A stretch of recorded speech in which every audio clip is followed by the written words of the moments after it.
శ్రీమాత్రే నమః. ఉపనిషద్దర్శిని 170 బృహదారణ్యకోపనిషత్తు పంచమాధ్యాయం సప్తమ బ్రాహ్మణం.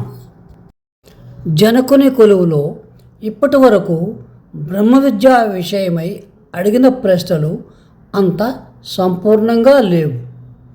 అప్పుడు అరణ్యపుత్రుడైన ఉద్దాలకుడు యాజ్ఞవల్కునికి అధర్వణ వేదాన్ని నేర్పిన గురువు. ఆయనకు తెలుసు యాజ్ఞవల్కుడు పరిపూర్ణమైన బ్రహ్మజ్ఞాని అని. జనకుని యాగసభలో వచ్చిన సమస్త విద్వద్దరేణ్యులకు బ్రహ్మ విద్య పూర్తిగా అవగతం అవ్వాలని తన శిష్యుడు యాజ్ఞవల్క్యుడు పరిపూర్ణ జ్ఞాని అని అందరికీ తెలియాలని తనే ప్రశ్నలు సంధించి సమాధానాలు రాబడుతున్నాడు. ఓ యాజ్ఞవల్క, మేము ఒకప్పుడు మద్రదేశంలో కపిగోత్రుజుడైన పతంజలి ఇంట్లో యజ్ఞ విధానాలను అధ్యయనం చేయడానికి ఉండేవాళ్ళం. ఆ పతంజలి భార్య యొక్క ఒంటి మీదకు ఒక గంధర్వుడు ఆవహిస్తూ ఉండేవాడు. అధర్వణపుత్రుడైన కబంధుడనే ఆ గంధర్వుడు పతంజలిని మిగిలిన యాజ్ఞికులను చూచి, ఓ కాప్యుడా, ఈ లోకాన్ని పరలోకాలు మరియు సర్వభూతాలు కలిపి ఉంచే సూత్రం ఒకటి ఉంది, అది మీకు తెలుసా? ఈ లోకం, పరలోకం మరియు సమస్త భూతాలలోనూ అంతర్యామి అయి నియంత్రిస్తున్నాడో ఆ అంతర్యామిని గురించి మీకు తెలుసా అని అడిగాడు. ఎవరైతే ఈ సూత్రాన్ని మరియు ఆ అంతర్యామిని తెలుసుకుంటారో వాళ్ళే బ్రహ్మజ్ఞానులవుతారు. వాళ్ళే ఈ లోకాలు, దేవతలు, వేదాలు, సమస్త భూతాలు మరియు ఆ సర్వంతర్యామని తెలిసిన వాళ్ళు అవుతారు అని గంధర్వుడు చెప్పగా ఆ జ్ఞానాన్ని అతని నుంచి తెలుసుకున్నాము. నీకు ఆ సూత్రము, ఆ అంతర్యామి తత్వము తెలుసా? ఈ రెండిటినీ తెలియకుండా నేనే బ్రహ్మజ్ఞానిని అని గోవులను తోలుకొని పోతే నీ తల పగులుతుంది, జాగ్రత్త అని ఉద్దాలకుడు యజ్ఞవల్కునితో అన్నాడు. తత్సూత్రం వాయునా వై గౌతమ సూత్రేణాయం చ లోకః పరచ్చ లోకః సర్వాణి చ భూతాని సందర్భాంతి భవంతి. ఓ భగవన్ ఉద్దాలక, ఆ సూత్రము వాయువే. సూత్రరూపమైన వాయువు చేతనే ఈ లోకము అనగా ఈ జన్మము, పరలోకము అనగా పరజన్మ, సమస్త భూతాలు కట్టుబడి ఉన్నాయి.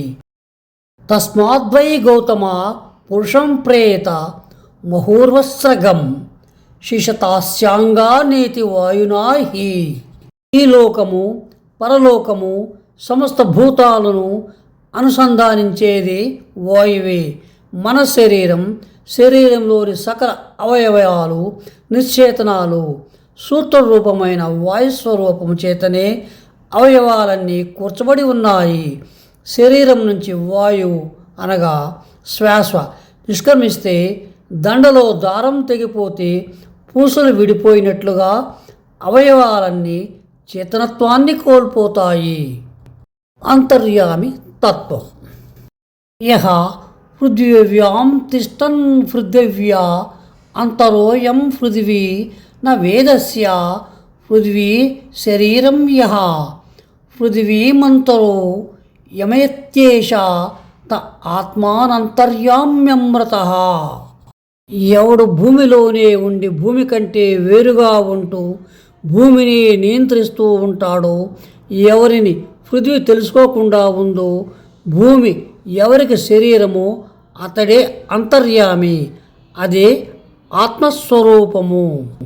పంచభూతాలలోనే కాక అన్ని భూతాలలోనూ సర్వంతర్యామిగా ఉంటూ వాటికి తెలియకుండానే వాటిని నడిపిస్తూ వాటి యొక్క శరీరంగా ఉండేదే అంతర్యామి, అదే మన ఆత్మ. ఆ ఆత్మ చూచేది, వినేది, ఆలోచించేది, తెలుసుకునేది అదే అమృతమైనది. ఆ అంతర్యామి స్వరూపమైన ఆత్మ నేత్రం యొక్క దృష్టికి కనపడదు, కానీ దృక్స్వరూపంగా ఉంది. చెవికి వినపడగనదై శ్రోత్రాన్ని నడిపిస్తోంది. మన సంకల్పానికి అంతు చిక్కినదై మనలోని సంకల్పాన్ని నడిపిస్తోంది. అంతర్యామి కంటే వేరైన ద్రష్ట లేడు, శ్రోత్ర లేడు, వేరే సంకల్పించే శక్తి లేదు, వేరే తెలుసుకునే శక్తి లేదు. సర్వభూతాలను నియంత్రించే అతడే అమృతుడు, సర్వసాక్షీభూతుడు. అమృతమైన నీలోని ఆ అంతర్యామియే నీ యొక్క ఆత్మ. ఈ జవాబుతో ఉద్దాలకుడు సంతృప్తుడయ్యాడు. వచ్చే భాగంలో గార్గి ప్రవేశించి ప్రశ్నించడానికి ఉద్యుక్తురాలవుతుంది. సశేషం. శుభం భూయాత్.